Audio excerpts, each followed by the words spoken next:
తాకట్లో ఉన్న మీ బంగారాన్ని విడిపించి ఆ రోజు ఆన్లైన్ రేటుకి కొంటాం. Sharma gold company. విద్యుత్ వెలుగులు లేని చీకటిలో ఉండే గ్రామాలున్నాయంటే మీరు నమ్ముతారా? నమ్మి తీరాలి. దేశానికి స్వాతంత్ర్యం వచ్చి 77 ఏళ్లయింది. అభివృద్ధిలో దూసుకుపోతోంది. నింగికి నిచ్చెన వేసే రోజులొచ్చాయి. కానీ గిరిజన గ్రామాలు మాత్రం అభివృద్ధికి నోచుకోవడం లేదు. వారిని అభివృద్ధి తలుపు తట్టడానికి 77 ఏళ్లు పట్టింది.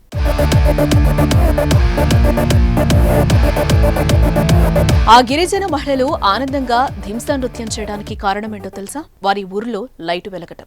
అంటే ఇన్ని రోజులు కరెంట్ లేదా అంటే అవును, 77 ఏళ్లుగా ఆ గ్రామం అంధకారంలోనే ఉంది.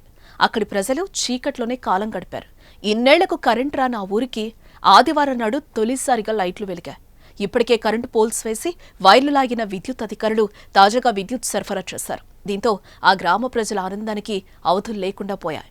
ఇన్నేళ్లకు లైటు వెలిగిందని ఆనందం ఉన్నా ఇన్ని రోజులు చీకట్లోనే బతికామన్న బాధ కూడా వారిని ఈ సమయంలో వెంటాడుతోంది. ఇంతకీ ఎక్కడా గ్రామం?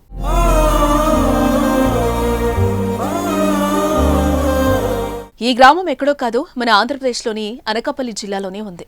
మనం చెప్పుకునే గ్రామం పేరు నీలబంద.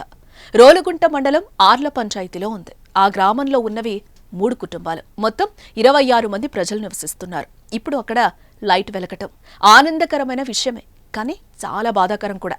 77 ఏళ్ల పాటు కరెంట్ లేకుండా ఉన్నారంటే, అది కొండలపైనే వారి జీవనం సాగించారంటే వారి పరిస్థితి ఒక్కసారి అర్థం చేసుకోండి. ఎంత అధ్వానం కదా.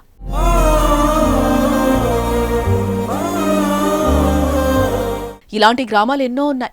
రోడ్లు లేక, విద్యుత్ సదుపాయం లేక దూరంగా విసిరేసినట్టు జనాలు నివసిస్తున్నారు. అష్ట కష్టాలు పడుతూ జీవనం సాగిస్తున్నారు. విద్యకు, వైద్యానికి నోచుకోకుండా అభివృద్ధికి ఆమడ దూరంలో ఉండిపోతున్నారు. ఇటీవల కూటమి ప్రభుత్వం అధికారంలోకి వచ్చాక డిప్యూటీ సీఎం పవన్ కళ్యాణ్ స్వయంగా మన్యంలో పర్యటించి రహదారులకు శంకుస్థాపన చేయడంతో వారి కళ్లలో ఆనందం వ్యక్తమవుతోంది. త్వరగా ఆ పనులు పూర్తయితే మరి జీవితాలు మారతాయి.